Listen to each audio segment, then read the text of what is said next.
Wanda Diamond League Doha press conference. We're very excited to have another panel of amazing athletes today. Just to quickly give you some of their credentials. On the far end of the table, away from me, is Sandy Morris, 2016 World Indoor Silver Medalist, 2017 and 2019 World Championship Silver Medalist, and 2016 Olympic Silver. She also was the 2018 World Indoor Champion in women's pole vault. 2018 World Next to her is Timothy Chariot, 2017 World Championship silver medalist over 1,500 meters and the defending 2019 World Champion over 1,500 meters. Champion from Doha.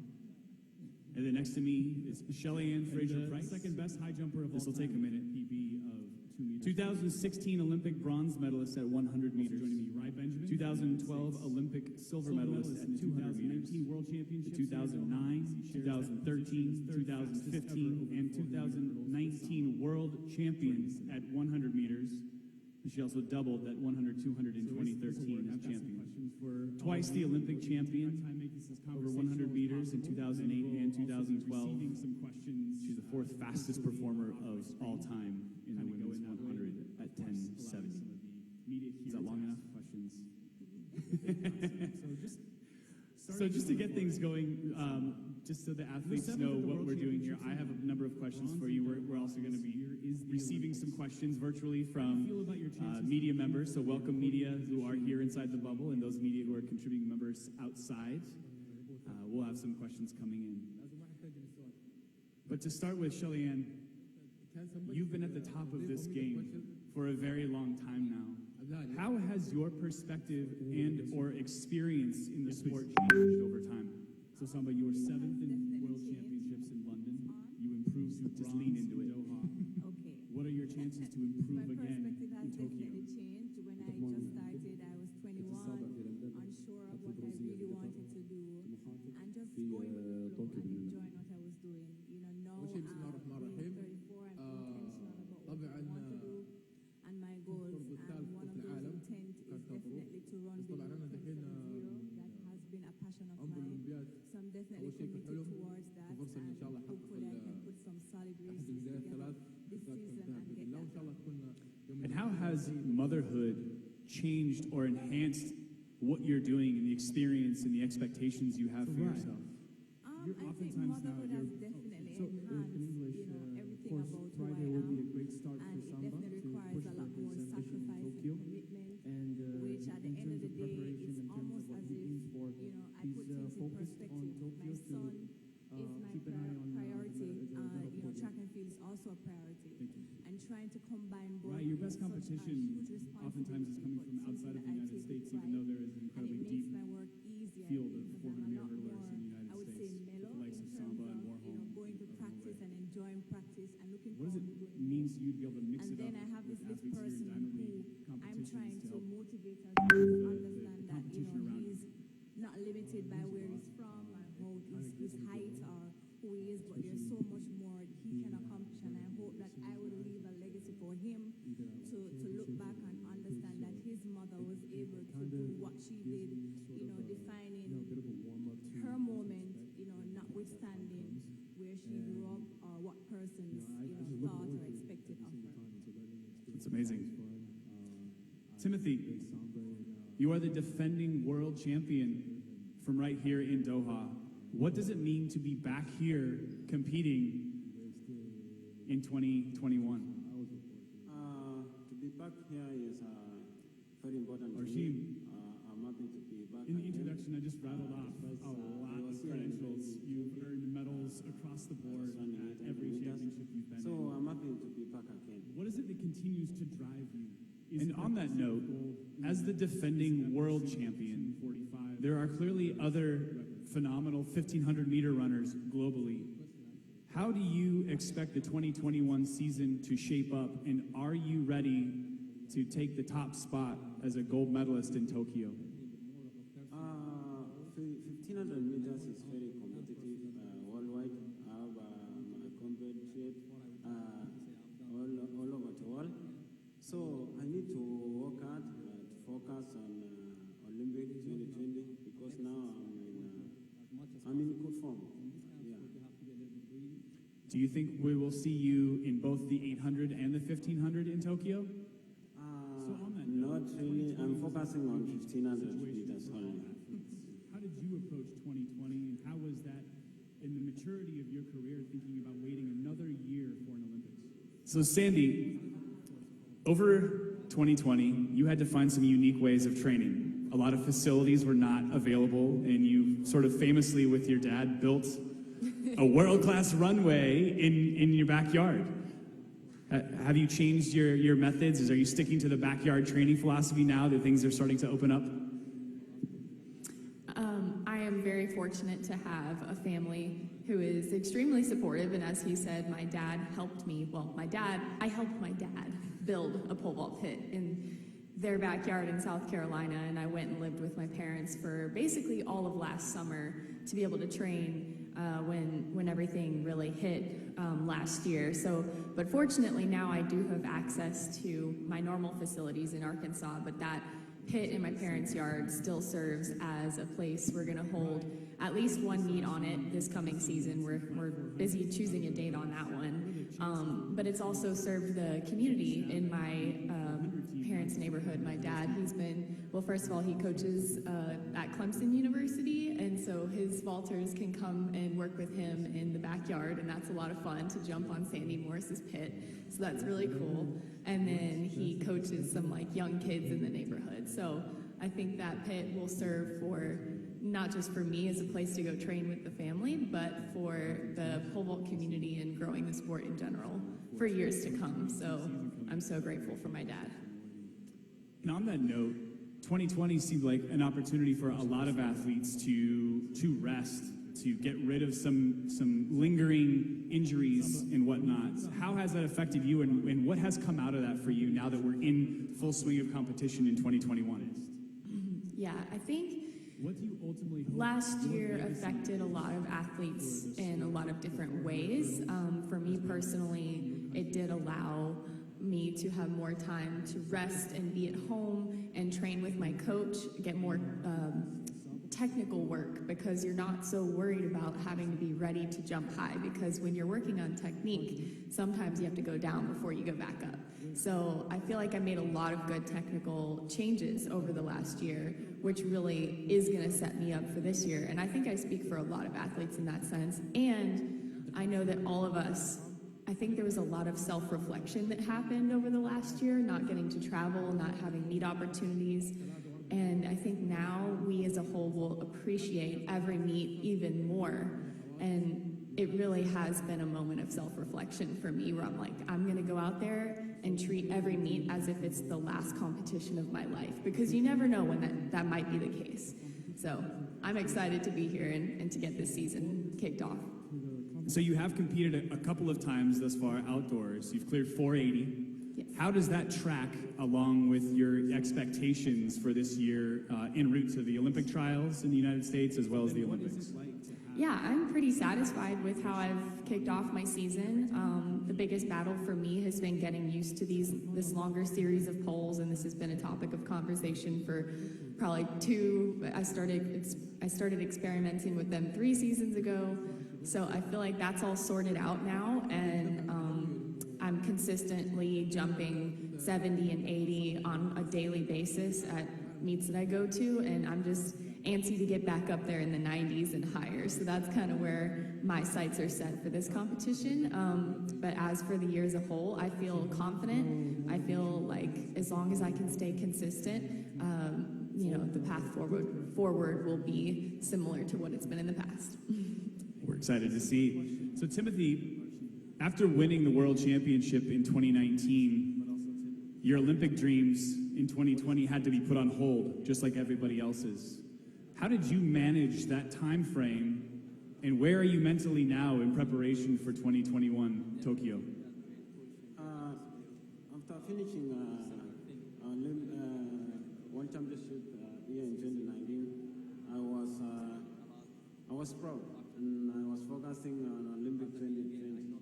So the COVID-19 came up, and it affected every athlete and everyone in Kenya. So we go back to the home area, and then we stayed there. There was no training for around 4 months. And then we came back at March, and then we started focusing again for 2021. So COVID-19 affected so much because I was prepared. I was well prepared for 2020. You've got that right kind of magic. I think it seems like that for a lot of athletes. So on that note as well, Shelly-Ann, when you're thinking about now your own delay and having to wait till 2021 for another Olympic Games, it's going to be something that's going to take. what do you hope to get out of the Olympics? Is another medal going to satisfy your desires, and are we going to see you then competing for another spot in the 2024 Games? No. 2024, no, I don't think so. But for me, having been on the podium so many times, if I'm honest, I'm really looking forward to being on the podium, which is good for me. But I think this time around, I'm really looking forward to running below 10.7. That is definitely, as I said, a big dream and something that I'm working, hard towards. So, to have both would definitely be a blessing. But if you ask me, which one I rank higher, I would definitely say I want to run 10.6 or even faster. So for me, that's definitely what I want. But to have the combination will definitely be good. So I'm working towards the combination as well. So just speaking on time, in the previous press conference, I was speaking to Rai Benjamin, 400-meter hurdler, and he was referencing in 2019 he was chasing times, and he felt like that ultimately ended up being he felt like it was a detriment to his season versus chasing competition. How do you kind of navigate those waters between wanting to win races, knowing that the times will come, also with your goal of running sub 1070? I think with competition, the harder the competitions are, the better I am at performing. I like a challenge. I like when the competition is hot. Because at the end of the day, I think that's what the Diamond League is about as well. Because when you are at a Diamond League, the field is going to be good and it's going to be solid. When you're in a race and you're the sole competitor that, is doing well, the pressure is not there as if, you have competitors that are doing exceptionally well, just like you. So for me, I think the bigger the field is, the bigger I perform, because I love the opportunity to rise, and I think those are the opportunities that I get when I compete in a field that's stacked. Here, yeah, so if it's God's will, then it will happen. That's a wonderful answer. So speaking of I would just say just competition, this is a question down to Sandy now. take your time. The 3 medalists from Doha are back tomorrow. What are your expectations for how you will drive each other to new heights? I'm excited because this is the first time we're all seeing each other again in person, and it just so happens to be back here in Doha where we last met. And I have no doubt that we're going to bring out the best in one another. Like you just said, the competition is really what drives the performances, and there's nothing like stepping out there next to your fiercest competitors, and you can never be afraid to compete. And so in the next, I guess, tomorrow night, 24 hours, a little bit more than that, I think that fire will come back out on the runway, and I don't want to put any numbers out there, but I think there's a lot of people who are ready to jump high because we've been rested at home training, working on things, and I don't know, I'm excited to see as well. I've spoken to a lot of athletes, and I've seen a lot of other interviews where so many athletes have said that coming out of 2020, they are physically stronger. Like they've been able to put in the work that oftentimes gets put to the side a little bit when you're consistently competing and you don't get as much work done during the week, especially come the summertime.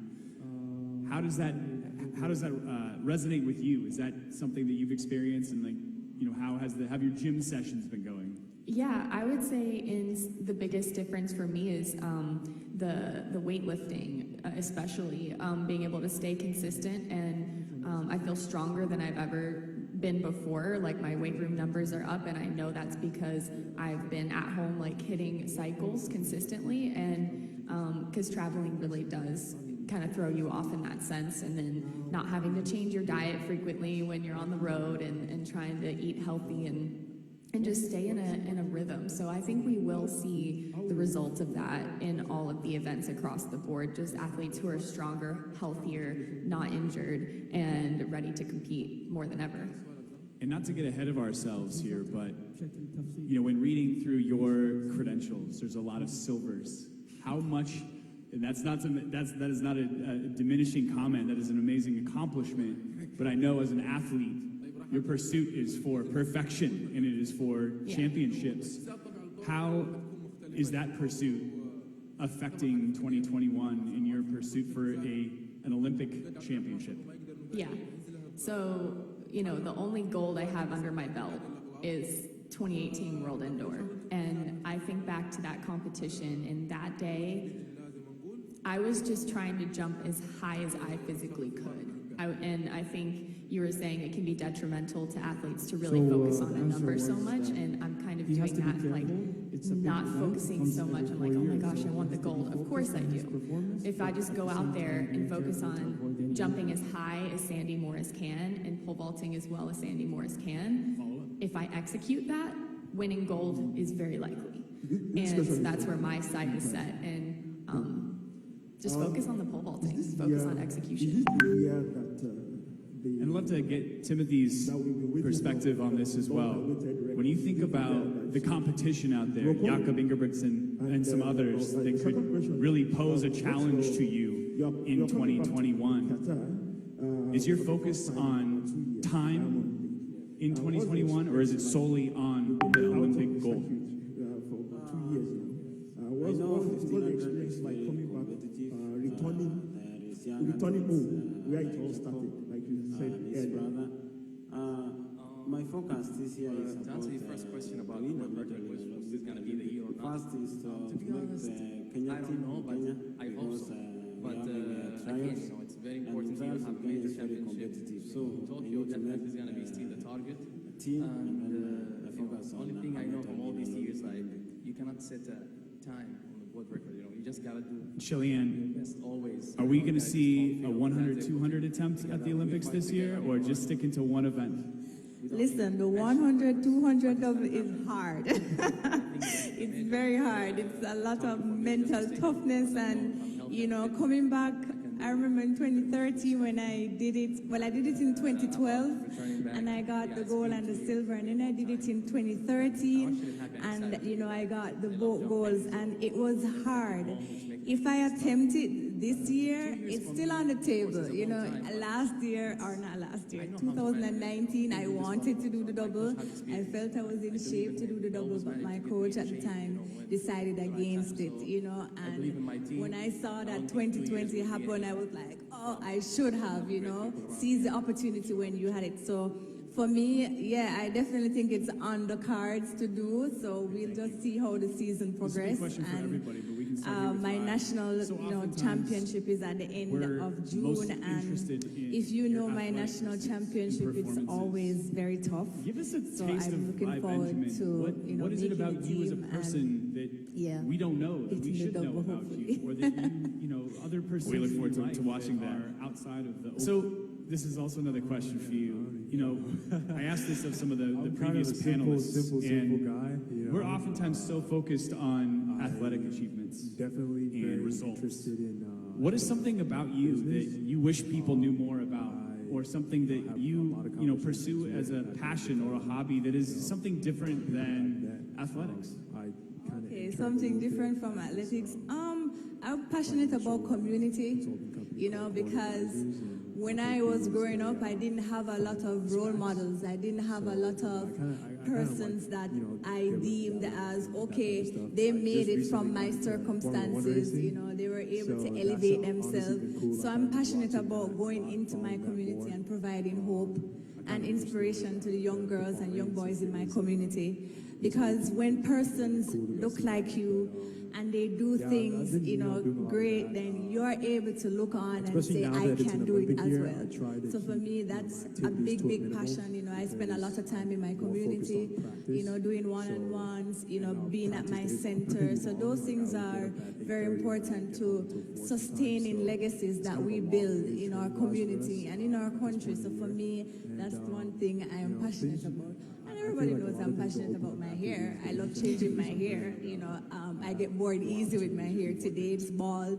Tomorrow I have on a wig. Then I had some braids. And similar So question yeah, I for get bored Archie. easily with my You hair. talked about being laser focused now on. And it's a question for 2021 Timothy. Olympic Along Games, those but, same lines, in the time when you still have a were lot of being racing able to rest, ahead of you recover, in your career. and knowing that What is your 2020 was hope kind of a wash for everybody. for your What were some legacy of the other things? What were some in of the Kenyan other athletics interests? and globally? It could just What be is your for hope you. that It people doesn't even remember matter. you for in this sport? I have to give it right, just My hope simple things. I think most in my people think career is to run up to professional marathon. athletes, and we always travel, they and always see people to go, they my always see passion in is action, they think, to nurture must be extreme.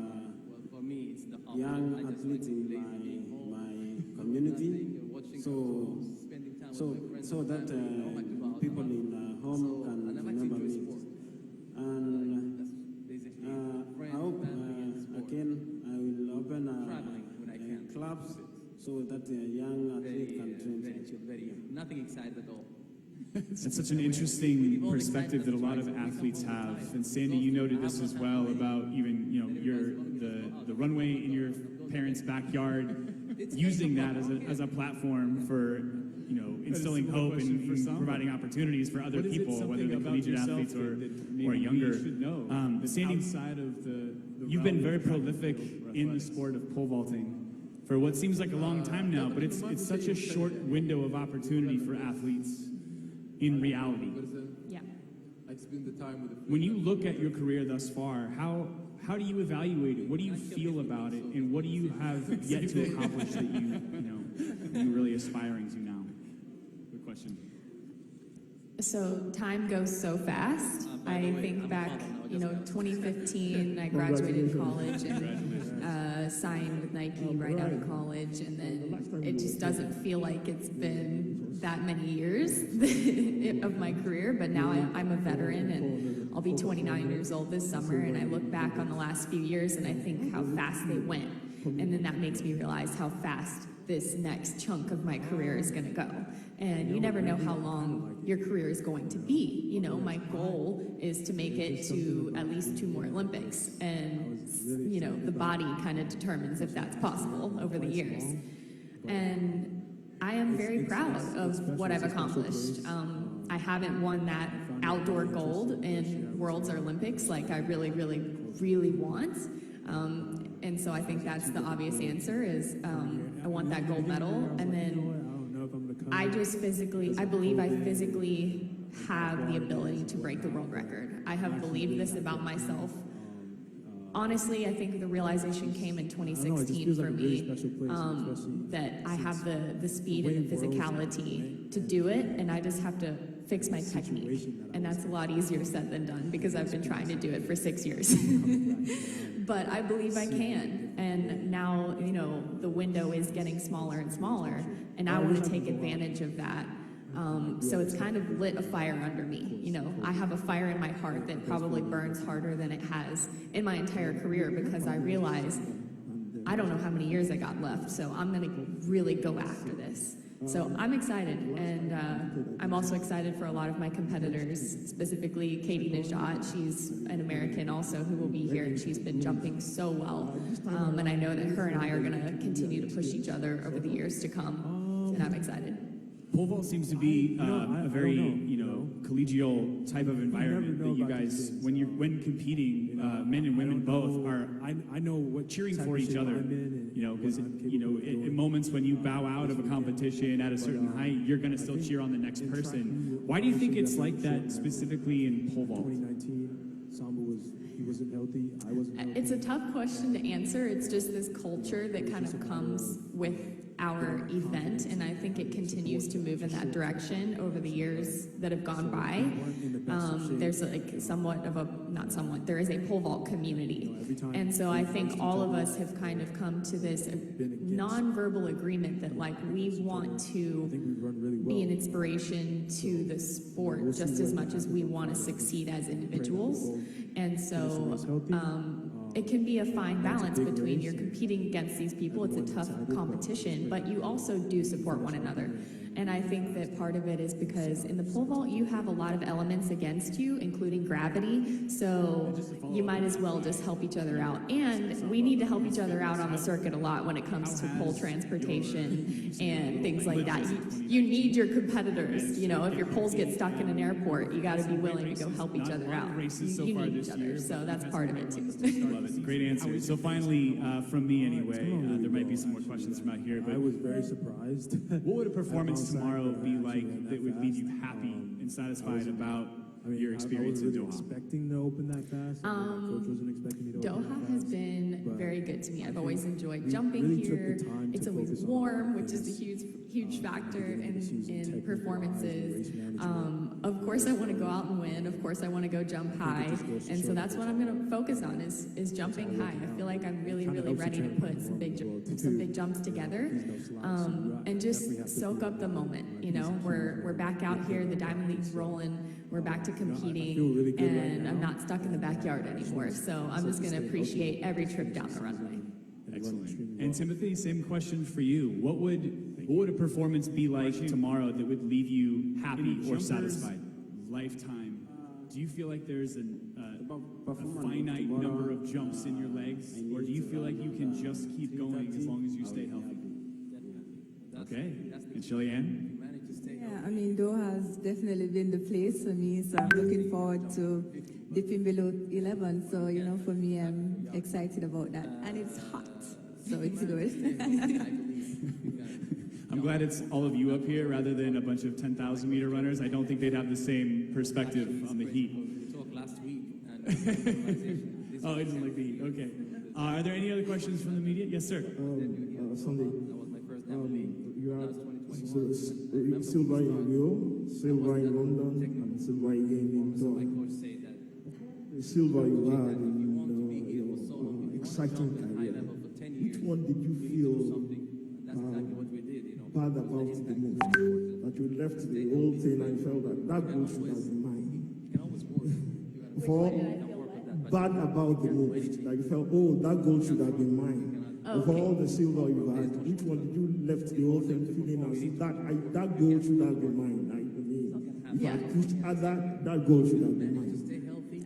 I would say the one that I did not Is feel 245 satisfied with, is that what you're asking out of all of my silvers?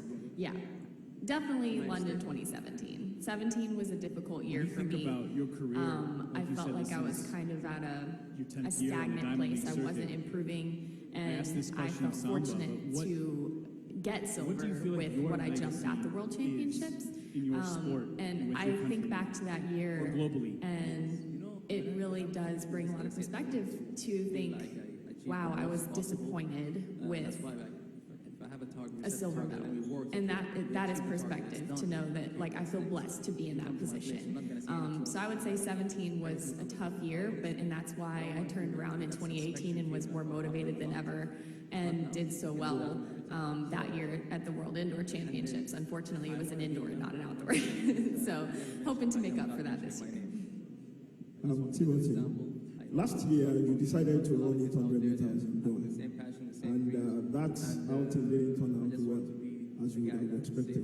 I did this because This year you are back in your familiar top, the I 1500. love that. Samba had a what should we similar comment to that expect from earlier. you So, Rai, tomorrow? when you think about your legacy and to the I point came that last year here. Barshim just noted that 800 meters. if you want to talk about high jump, his name, I was his in, name to be thought of. Good form by then. Is that the way you but, feel about the hurdles, or unfortunately, just the your last presence in the training sport that of I took in athletics Kenya, in general? I pulled an hamstring, and I didn't run well in 800 meters. So now I'm back to 1500 meters, and I have to run well. This is my first race of the year, it's a so big ask. I have to run well.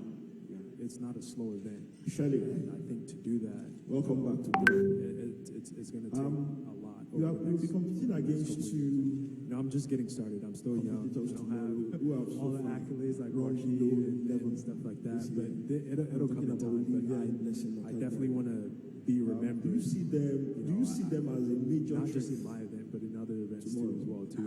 If I see them as The major most threats, versatile track you know, and to be field honest, athlete anyone has ever seen. I wouldn't say I view a specific athlete as a threat. I've always said that whenever it is that you line up to compete in 100 meter, you have to be ready for anybody. You know, I don't spend my time focusing on any individual athlete. I know that at the end of the day, an athlete is not standing at the line to shower me with flowers or escort me to the line, you know? They're there to compete, and they're there to compete aggressively. So for me, I'm not paying attention to an individual athlete. I'm paying attention to my lane, and I'm paying attention to making sure that when I get in the blocks, I'm ahead of everybody else. So for me, at the end of the day, I know that every single female athlete that steps to the line, they're ready. Grand, lofty goals in mind? I've always Great. been a And with that, competitive person. I'd like to thank the media for being here today and for online, and especially thank the athletes, Shelly-Ann Fraser-Pryce, Timothy Chariot, and Sandy Morris. We wish you the best of luck tomorrow in the 2021 Wanda Diamond